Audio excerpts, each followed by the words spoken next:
It's not always fun and games for first responders. 05 Central, you show me in pursuit. But sometimes it is. Oh my God, he's not wearing pants again. Sometimes it's dangerous. Flipping around, look out, look out, look out. Sometimes it's not. Antler Boulevard for a snake in a house. And sometimes it's just plain stupid. Chihuahua in his lap on a lawnmower. You'd be heavily This is intoxicated. the stupid side of first response. Dispatch, do I really have to go to that?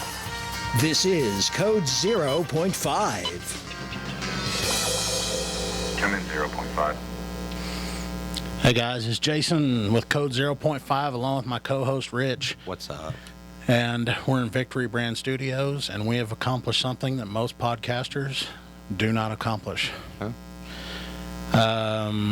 I think you were the one that was telling me about it, or maybe I told you. But most people that start podcasts don't make it to 50 episodes. Oh, yeah, you told me that. You said the pod coach said that. And guess what? We're there. We're recording number 50 as we speak. That's it, baby. Another thing is, too, as I say, that podcasts do not begin to make any kind of money until, like, you hit year number 3 or whatever. Really? On December 19th of 2022, we made our first dollar. Bet. One whole dollar. Ballers, baby. And on January 8th of 2023, we made our second dollar. Yes. There we go. Does that mean we're professionals now? I guess. Getting paid. I'll give you your share. I'll go out there and get you $1. Oh, shoot. We need to get us one of those things, first dollar first earned, dollar. and put the date and everything. Yes. But yeah, I was got to reading about it, and they're saying that most podcasts don't make it to 50 episodes. They say that the people that start it, like, they get into it, and then they're like, oh yeah, I can do it. And then they just kind of give up on it. And then, you know, if you're doing this to make money on, it doesn't happen immediately. I mean, it's, you know, they say it takes a minimum of 3 years before you start seeing something. Minimums. But yeah, so today, which is January 19th, this is episode number 50. Episode 50. And We're still in season 1, right? yeah, I figured we'd change seasons over on our, like, anniversary date of when we started the podcast. Okay. Episode 50 is season 1.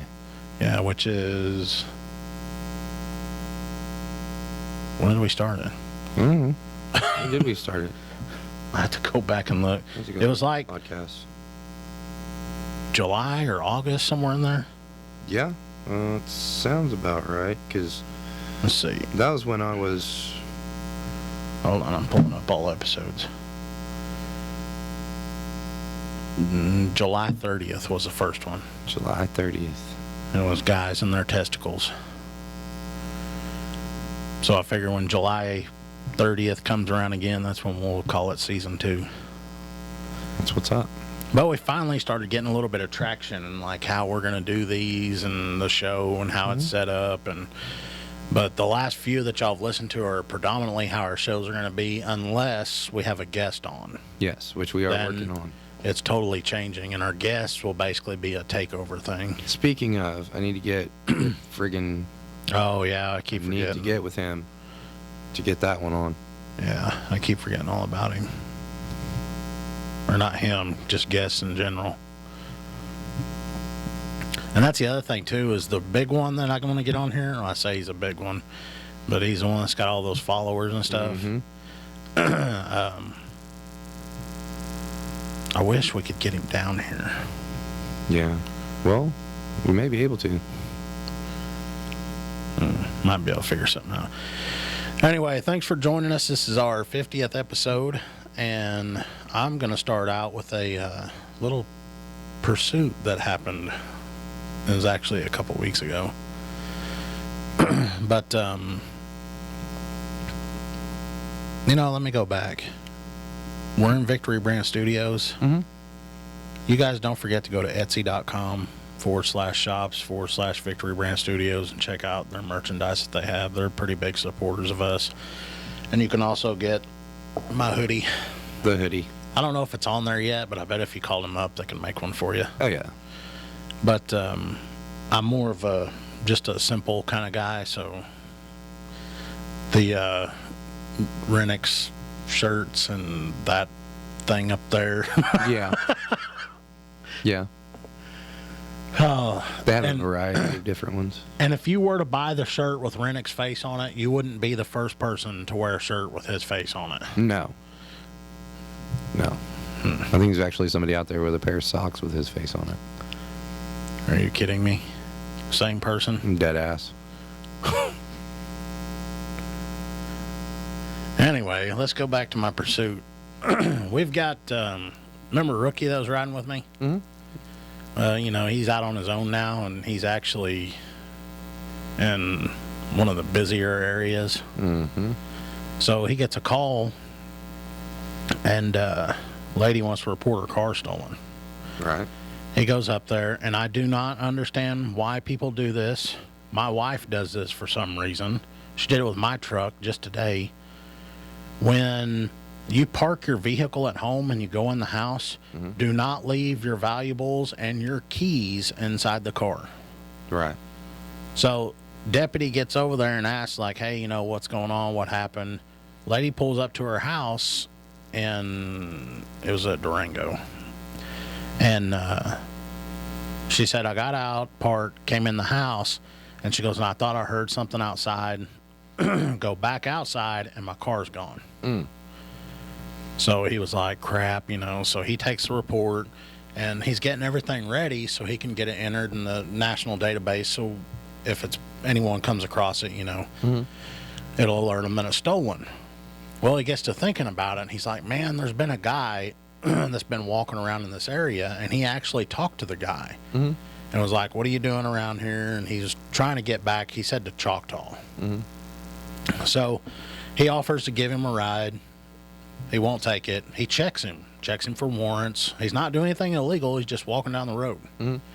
Checks him for warrants. He's got no warrants, and all he's doing is walking. So there's nothing he can do. Right. So he's like, well, where are you going? He's like, oh, I'm trying to get Choctaw. And he's like, well, if you want to, I'll give you a ride over there. And he was like, no, I think I'll drive. He goes, I'll see you there.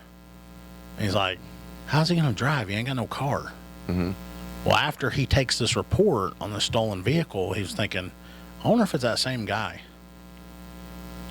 So he leaves so he can get started on his report so they can get it entered. Well, dispatch then hollers at him on the radio and says, hey, can you go back to that house that you just left about the stolen car? He's like, yeah, why? What's going on? She goes, she called back in here, and all we could hear was like screaming, and that she said stop, and then hung up. And we've called her back, and we don't know what's going on. She's just screaming and yelling stop. We don't know. So he turns around and quickly gets there because he doesn't know what's happening to her. And he pulls up, and then he gets there and talks to her. Apparently, like, the next county over got into a pursuit, and this pursuit was being televised. She looked on the TV, and it was her car, and she was yelling at the TV, stop. She wanted the guy driving it to stop. Oh, wow. So, yeah, and this guy, and I'm driving down the road, and I stop, and I pull it up on the news, and I'm watching it, and I don't know. The news said that they terminated the pursuit at one point, but I'm not really sure. I think they did. They let a pretty good gap get in between them, and he was getting into areas where the traffic was getting pretty high. I mean, the road conditions were good. The light outside it was good. So you've got those two things on your side, but then there was a lot of motorists, I think, in that area. So I think they were given distance to alleviate a crash from happening. And I'm reading the comments on there, and people are, saying being the Monday morning quarterback crap. And at one point, he pulls up into the, the Cowboy Hall of Fame. And when he did, there's only one way in or out. Well, he gets out of there. Okay. If you're ever setting up a roadblock, what do they tell you that you can't do, not to do? They call them, dead blocks. Well, these cars were pulled up to where they had a majority of the entrance blocked, but there was still an avenue where he could get through. Because, and I can't remember what case it was and that kind of stuff, they were in a pursuit of a guy, and they set up a dead block where he had nowhere to go around the corner. Well, when he did, he come around the corner. There's a dead block, and the only thing he had to do was freaking ram cars, and the guy ended up dying. Oh, yeah, that ain't no good. So, if we do that stuff, I mean, because we didn't give him an option to live or whatever, so essentially we get blamed for it. Right. So people are on there basically saying that they don't know what they're doing, they're not doing their job because they didn't set up a dead block, and which is something that you can't do. So he actually gets through there and then takes off and keeps going. But anyway, it goes towards the end of it, and I think, did you see any of it? The guy ends up wrecking out. Yeah, he ends up wrecking out. But actually, now that you say that, one of my colleagues that I went to CIT with actually was involved, and it was his unit that was hit. Oh, really? Up there in Luther. Oh, okay. He's like going to be the captain of Luther Police Department. Actually, I might be able to get him on. Well, see, the news said that Air One said that there were shots fired, that the guy fired a shot. That I don't know. They ended up like tasing him or hitting him with a pepper ball or something. Yeah. And getting him. But yeah, could you imagine though, your vehicle just gets stolen and then you look on TV and it's going down the highway and it's involved in a pursuit? I mean, it pissed me off, make me sick seeing someone else driving it. But anyway, I was watching the pursuit on the TV and I called the rookie back and I was like, hey, you're a guy that you'd been dealing with up there that you tried to get out of here and all that? And he was like, yeah. I said, what was he wearing? And he goes, well, when I last saw him, he put on a red shirt. Well, when you watched it, you can see he's wearing a long sleeve red shirt and he's got his arm hanging out the window. Yikes. And I was like, that's your guy? And he goes, well, now I know what he meant when he said, I'll just drive to Choctaw. I'll see you there. Oh, my God.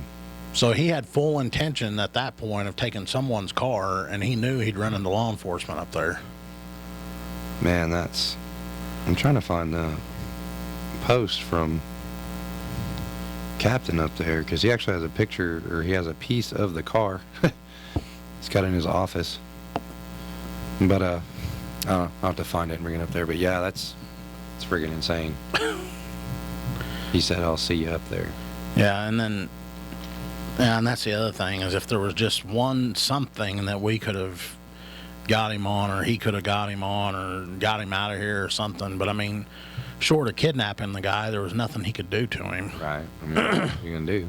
Well, because you have, it happens all the time. People call in because someone's walking down the road, which, newsflash, that's not illegal. Right. And, I mean, he went over, talked to the guy, no warrants, So, all right, he doesn't want to ride or nothing, so have a nice day. Yeah, I mean, it sucks, man. There's not a lot of stuff. And I mean, even in that, you still got to have a reason.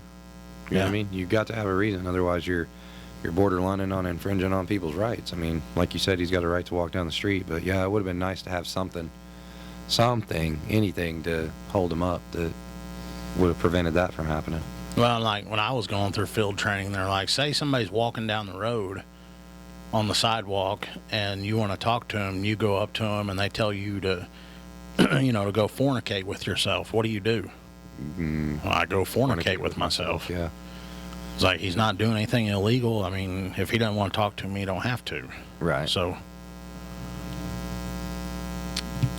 but, anyway, I have an interesting one to talk about. What's that? On the traffic stuff. Oh? You know how a lot of people will take their off-road vehicles and lift them? Oh, yeah. Did you know that if you lift your vehicle at a certain point, it's illegal? Isn't it like, God, you'd think I used to know that. I would always have to look it up. I forgot the height that it was. Mm-hmm. But I can pull the statute up real quick. And once again, before he gets into all this, keep in mind, we are not lawyers. Please don't construe this as legal advice. And this particular statute pertains to Oklahoma. So you may have to check the statutes in your area, in your listening area. So if you go and buy you a motor vehicle and you have a lift kit put on it, after you do it, go measure from the ground. Here, I'll just read it to you.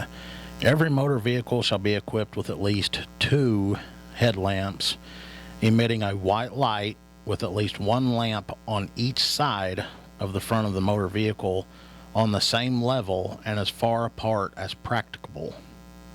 The headlamps shall comply with requirements and limitations set forth in this chapter. Okay, here's where lifting your vehicle will get you.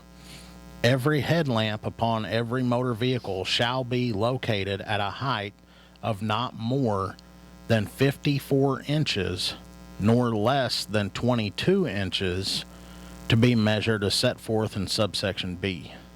12202, so I have to go back to look at that. Okay, listen. It says any requirement of this chapter as to the mounted height of lamps or devices shall mean from the center of such lamp or device to the level ground upon which the vehicle stands when the vehicle is without load. So if you're on level ground, you measure up to the center of your headlight, and if that headlight is above 54 inches, your truck is too high off the ground. And 54 inches isn't that tall. That's 4.5 feet. Yeah, it's not too much. And So- I've seen some freaking jacked up trucks. So yeah, you go out there. I mean, I've seen headlights that are here on me, and that's 5 foot. Yeah, And it's like, dude, you can't do that. yeah, And the whole reason behind it, and people think that your headlights point forward. Your driver's side headlight, actually, both of them point slightly towards the ground, and then your driver's side one points inward slightly. So they don't point straight forward. Your passenger one points straight forward, and then the driver's side one angles in slightly. When you raise them up and they're pointed down like that, you come up on another vehicle, you're just illuminating the inside of their cab. yeah, I mean, they're going to blind them. They can't see. It makes it dangerous. yeah. And see, speaking of blinding and can't see and whatnot, one of the ones that we need to kind of note and star is that aftermarket vehicle lighting. So like the LEDs underneath, you know what I mean? Oh, LEDs yeah. in the tires. Because I get a lot of questions about that. People. Yeah, that needs to be another one that we put up. Yeah. But we're staying on the Right. lifted vehicles. Lifted vehicles. But, yeah, I mean, and I don't understand that. People will do all those lifts, and it doesn't really, because from what I've been told, it's the wheels and tires that really help your ground clearance. It's not lifting the vehicle. Doing those body lifts that they do, it doesn't really raise it up that much, so it doesn't really change anything. But it's swag. Yeah, makes you look cool. Oh, yeah. But, you know, and what I always have heard is that people that have those big trucks that are lifted usually means that they're a member of the small PP gang. Hey, now. You'll be bringing up PP gang. I mean, some of these vehicles, as high up as I've seen them, they could be the president. Yeah. Get friggin' Rennick started on PP gang. he is the president of the PP gang. I saw a truck one time that was lifted like that, and in the back window, the sticker said, "Yes, it's really that small."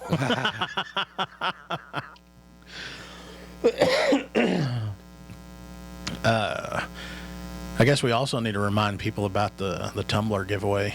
Oh, yeah. That was the one with your little delinquent getting locked in the back seat, Oh, yeah. which by this episode, it would have been like 3 episodes back. Yeah. Yep. But yeah, don't forget to go on there and watch that episode so you can figure out how to get in on the giveaway. And I'll put like what are they called? A card link or whatever. So it would be on that side of the screen is where it'll show up somewhere. Ooh, in the corner. Yeah, I think it popped, or maybe you can have it on the other. Still taking that. Oh yeah, It's where I it's gotta at. get that bottle to you. But anyway, down in the description, I'm gonna have the brain stirred stuff because I don't forget stuff like I used to. Because like today, I went to Walmart to go pick up 3 things. I went in there and I came out with those 3 things. Really? I remembered exactly what I went in there for. Really? Because usually I walk in there to get 3 items, I'll grab one and forget what the hell the other 2 were. And then I'll get halfway back home and then have to turn around and come back. Really? Yeah. Yeah, not me. I go to Walmart for 3 things and end up spending $200. Well, I say Holly. Yeah. Well, that's why you don't take her with you. Oh, no. There ain't no way I'm going to Walmart without. Because, like, if I'm going to the store, Tasha will look at me and she'll be like, "What are you doing?" "Oh, I'm going down to the store." And she'll jump up and go put her shoes on and all Yep. that. And I'm like, In the car. Because I'll be going down there to get, like, a bottle of water. And I'll come back with, like, a bottle of water and 35 other things. Mm-hmm. It's like this $3 trip ended up costing me, $200 or $300. Yep. All right. My traffic crap. Ladies and gentlemen, welcome to Jason's Traffic Corner. We need to have something where we push it on there and it talks about it or whatever. Like little horns beeping. And beep, introduces beep, them to it or like something. you're stuck in traffic. Well, I was looking up freaking dog stuff. I can't believe that stuff's that expensive. 11,405. Okay. Today, we are going to talk about what you are supposed to do when you are approaching an emergency vehicle. What you were supposed to do? Yeah. Or if it's coming at you or whatever? Yes. You're supposed to pull over. Nobody knows that. Yeah, you're supposed to pull over. Okay, I'm going to read the statute off to you. And once again, we'll tell everybody, we're not attorneys. This is not legal advice. I'm going to read the statute straight to you, and that is all I'm doing. Okay? Upon the immediate approach of an authorized emergency vehicle making use of audible and visual signals, meeting the requirements of blah, blah, blah Act of a police vehicle properly and lawfully making use of his audible and red spot, whatever.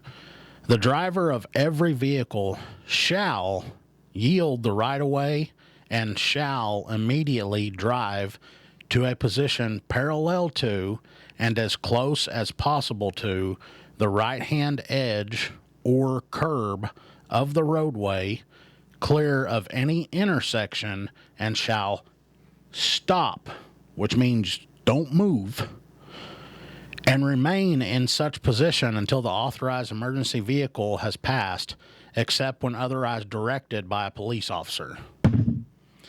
So when I'm going down the interstate in the left-hand lane, running code, trying to save whoever from, they've had a cardiac event or they need something because they've OD'd or there's a fight or whatever, and it's crucial that I get there in time, and I'm driving down the left lane with my lights and sirens on, and you people on the interstate get in the right lane and continue driving along with me, when I go to exit to get on the next road to go wherever I'm going, I can't do it because you're still driving in the right lane. Mm-hmm.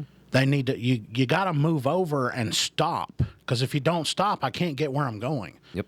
There's, I don't know how many times where I've almost had to come to a complete stop in the left lane to wait for traffic that's still moving. Mm-hmm. Like they'll be coming up behind me. They can see me up in front of them, and they'll just keep going.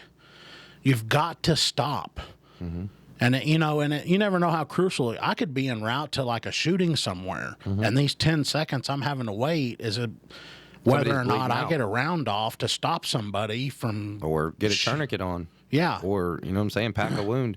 And that's the same thing with intersections. That's a big deal. And I see that just when I'm out and about. You'll hear sirens. And people can tell when they're close enough. Like if they're friggin' a couple blocks away, you can tell by the sound how close. But when you hear sirens and it's close, stop. Like stop and look around to see where it's at. Yeah. Because we got to come through intersections pretty quick. You know what I'm saying? Like I get it's important that people get where they need to be. But in those times when somebody is code 3, they are trying to get somewhere for a reason. Yeah. I mean, it ain't just because we want to. And it's not optional. And it says in here that you shall yield to the right of way, and you shall immediately drive to the side that's parallel with the curb or the side of the road and stop. You don't have a choice. You can't keep going. And even in that, the running code to wherever it is, that's just as dangerous as whatever we're fixing to get into when we get there. That's actually more dangerous because we have more things to get around or more things to negotiate. You know what I mean? Because we got more people around us. Well, see, we got a call one time of a, they said it was a Berg in progress. So we're hauling. We're trying to get there. Well, we get told to cancel because It wasn't a burglary. It was actually the people's kid that was there or something, blah, blah, blah. So we could slow it back down. Well, all these people that were in the right lane and that kept going, I wanted to park my unit and block the roadway and just divert everybody to the side of the road and just line them up and start writing citations for them not moving over. And I don't understand why people don't stop anymore. I mean, like, I've seen, like, and I try to set the example. There'll be an ambulance coming at me, and I'm in my patrol unit, and they're going to save someone's life. I see them, and I'll pull over, and, like, I move over far enough to get off of the majority of the roadway. And you'll see people that just stop right there in the middle of the road in their lane. And then they'll stop at the intersection or in front of a driveway, and then they can't get in where they're going. And, and like, people will be driving, and they're so, like, in the zone of driving that all they see is what's in front of them. And then they've got the music playing, and if you can't hear the sirens coming, when they get up on you, because I can understand from a distance, and people don't understand this, is like when we're driving and we're trying to get to a call, our unit actually is outrunning the sound. So there's a delay getting the sound getting there to you. But when we get up on you and we're right behind you with our siren going and our lights flashing and you have no idea we're there, you either are not paying attention, your music's up way too freaking loud, or something else is going on. Yeah. It's like I try to tell my kid, you're driving around like a 6,000-pound weapon. And you've got to pay attention, because if you don't, you could kill somebody. Right. I mean, and it's not just that either. So, I mean, there's been bad things. Bad things happen when people are running code, and they tell you in academy, don't become the call on the way to the call. Yeah. You know what I mean? So. And, like, it'll take me forever to get to a call because, there might be times where I need to drive 80, 90, maybe 100 miles an hour to get somewhere. But during those times, I could almost guarantee you that I'm probably the safest driver on the roadway. Because I come up to my intersection, even when I've got a green light, they teach us that. You slow the hell down and make sure your intersection's clear. Oh, yeah. Because people don't pay attention. Or they'll see you and they'll just get caught in a gaze at staring at a flashing light. Yeah, and like around here, we don't have a lot of signaling devices, in terms of like lights and stuff. So we've got like stop signs, a lot of four-way stop signs. So I'll be, I'll have the siren going, but then as I'm coming to the intersection, what I'm saying, I'm hitting the air horn or breaking up the sound so that people can tell I'm coming through. You know what I mean? And I'll like slow down. So one, because I don't want to yeet my car, but another is just in case somebody's way back here and doesn't know I'm coming. But yeah. I mean, there's times I've even come to a complete stop. Yeah, and because a car's not stopping, and I'm like, and then they finally figure out that I'm there. Oh yeah, or they're like, you'll be going, or like they'll be turning, and you're coming that way, and it's like deer in the headlights. They stop right in front of you, like right there. Yeah, and it's like, okay, go, like get out of the way, move, and they're like, what do I do? Where do I go? But anyway, soapbox dismount. Stupid criminal time. Uh-oh. Ladies and gentlemen, welcome to Stupid Criminal Corner with Jason. This is this one happened in Oklahoma City. The article's titled "Keep Your Mouth Shut." Uh-oh. This is going out to Renix. No. A man was on trial in Oklahoma City for armed robbery of a convenience store when he decided to fire his lawyer and represent himself. Oh hell, this ain't gonna end well. He was actually doing a fine job until the store manager was on the stand testifying he was the robber. The man stood up and yelled that she was lying and said, "I should have blown your head off." Then he paused and added, "if I was the one that was there." The jury then found him guilty after 20 minutes of deliberation and recommended a 30-year sentence. Should have kept the attorney. It says he was doing a good job representing himself. And then he shot that off. And 20 minutes, you're done. That's not surprising, though. Not at all. All right. We're at the end. We're at the end already? Yeah, I got on my soapbox about the emergency vehicle. Jeez, a freaking soapbox. All right, push that dude back under the table. All right. Anyway, thanks for coming and listening. Don't forget, we've got the giveaway that we're still doing. You got to go back a couple episodes and figure out which one that is. What was it about? Oh, that was the one when we first started talking about your delinquent. Yes. Yeah. And cleaning the car and getting locked in the back seat. My little buddy. Anyway, thanks for listening. Thanks for watching. We'll Yep, catch you on thanks. the next one. Bye.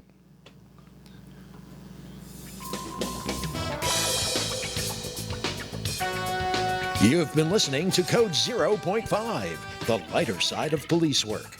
If you have ideas or suggestions for our show, we'd love to hear from you. Visit our website at code05.co. That's code05.co. And please consider making a donation at our Patreon page, patreon.com/code05. Be sure to use the digits 05. Thanks for listening to Code 0.5.